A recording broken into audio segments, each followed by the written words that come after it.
നിങ്ങളൊരു മന്തി അഡിക്റ്ററാണോ? മന്തി എന്ന ഫുഡ് നിങ്ങളുടെ ഫേവറേറ്റ് ഭക്ഷണമാണെങ്കിൽ പുതിയ പഠന റിപ്പോർട്ട് പ്രകാരം മന്തി വിത്ത് മയോണൈസ് കുഴച്ചിട്ട് നമ്മൾ അടിച്ചു മാറുന്ന മന്തി മാരകമായ അസുഖങ്ങൾക്ക് വരെ കാരണമാകുമെന്ന് പുതിയ പഠന റിപ്പോർട്ട് പുറത്തു വരുന്നു. എൻ്റെ പല ചലഞ്ച് വീഡിയോസുകളിലും ഞാൻ ക്വസ്റ്റ്യൻ ചോദിച്ചിട്ട് ആൻസർ പറയുന്ന അധിക വീഡിയോസുകളിലും കുട്ടികൾ പോലും എന്നോട് റിക്വസ്റ്റ് ചെയ്തത് അൽഫാം മന്തിയാണ്.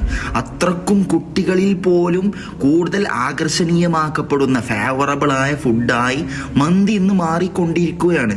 അപ്പോൾ ഇത്തരം മന്തി അഡിക്റ്റേഴ്സിന് അതിൻ്റെ പരിഹാര മാർഗവും സൊല്യൂഷൻസിനെ, ഈ പ്രോബ്ലംസിനെ എങ്ങനെ സോൾവ് ചെയ്യാമെന്ന് കൂടി ആ റിപ്പോർട്ടിൽ പറഞ്ഞു തരുന്നുണ്ട്. ഒന്ന്, നല്ലോണം സലാഡ് കഴിക്കുക. മന്തി കൂടുതൽ കഴിച്ചിട്ടുണ്ടെങ്കിൽ അതിനോട് തുല്യം വരുന്ന രീതിയിൽ സലാഡ് കഴിക്കുക. മന്തിക്ക് കൊടുക്കുന്ന പൈസയെ പോലെ തന്നെ സലാഡ് സെപ്പറേറ്റ് വാങ്ങിയിട്ട് മന്തി കഴിച്ച ഉടനെ കഴിക്കാൻ ശ്രമിക്കുക. 2, മയോണൈസിൻ്റെ ആധിക്യം കുറക്കുക. മന്തി മയോണൈസ് മിക്സഡ് ആയി കുഴച്ചിട്ട് തിന്നുമ്പോൾ നല്ല ടേസ്റ്റ് ആയിരിക്കും. അത് നിങ്ങളുടെ ശരീരത്തിൽ ഉണ്ടാക്കുന്നത് മാരകമായ അസുഖങ്ങളാണ്. അതുകൊണ്ട് മന്തി കഴിക്കുന്നത് ഓക്കെ, അതിനോട് കൂടെ മയോണൈസിൻ്റെ ആധിക്യം കുറക്കുക. 3, നമ്മൾ മന്തി കഴിക്കുമ്പോൾ അതിൻ്റെ കൂടെ ഗ്യാസ് ട്രബിൾസ് റിമൂവ് ചെയ്യാൻ വേണ്ടി കുടിക്കുന്ന ശീതളപാനീയങ്ങൾ, പെപ്സി, കൊക്കക്കോള പോലത്തെ മാരകമായ ശരീരത്തെ കാർന്ന് തിന്നുന്ന രീതിയിലുള്ള വെള്ളങ്ങൾ ഒഴിവാക്കുക. 4, നിങ്ങൾ നൈറ്റാണ് മന്തി കഴിക്കാൻ പോയതെങ്കിൽ ഭക്ഷണം കഴിച്ച ഉടനെ തന്നെ അല്പം നടക്കുക. വിശ്രമത്തിന് വേണ്ടി ബെഡിൽ ചാടി കിടക്കരുത്.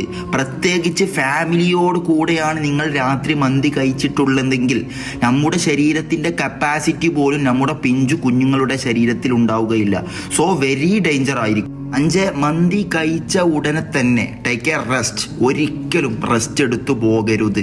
മന്തി എന്ന് മാത്രമല്ല, എന്ത് ഭക്ഷണമാണെങ്കിലും അത് കഴിച്ച ഉടനെ തന്നെ കിടന്നുറങ്ങിയാൽ മാരകമായ അതിഭയാനകരമായ കുംഭ പോലത്തെ അസുഖങ്ങൾക്ക് വരെ അത് കാരണമാകും. അതുകൊണ്ട് മന്തി അഡിക്റ്റേഴ്സ്, മന്തി ഫേവറബിൾ ഫുഡായ എല്ലാ വ്യക്തികളും, എല്ലാ പേഴ്സൺസും ഈ കാര്യങ്ങൾ നിർബന്ധമായും ശ്രദ്ധിക്കാൻ ശ്രമിക്കുക. അതുപോലെ നിങ്ങളുടെ ഏതെങ്കിലും ഫ്രണ്ട്സുകൾ ഇത്തരം അഡിക്റ്റ് ആയവരുണ്ടെങ്കിൽ അവർക്ക് ഈ വീഡിയോ ഒന്ന് ഷെയർ ചെയ്യുക. കാരണം നമ്മെ സ്വയത്തെ കൊല്ലുന്ന, നാം തന്നെ വരുത്തി വെക്കുന്ന മാരകമായ അസുഖങ്ങളിൽ നിന്ന് നമ്മെ സംരക്ഷിക്കാൻ നമ്മുടെ തന്നെ ഉത്തരവാദിത്തമാണ്.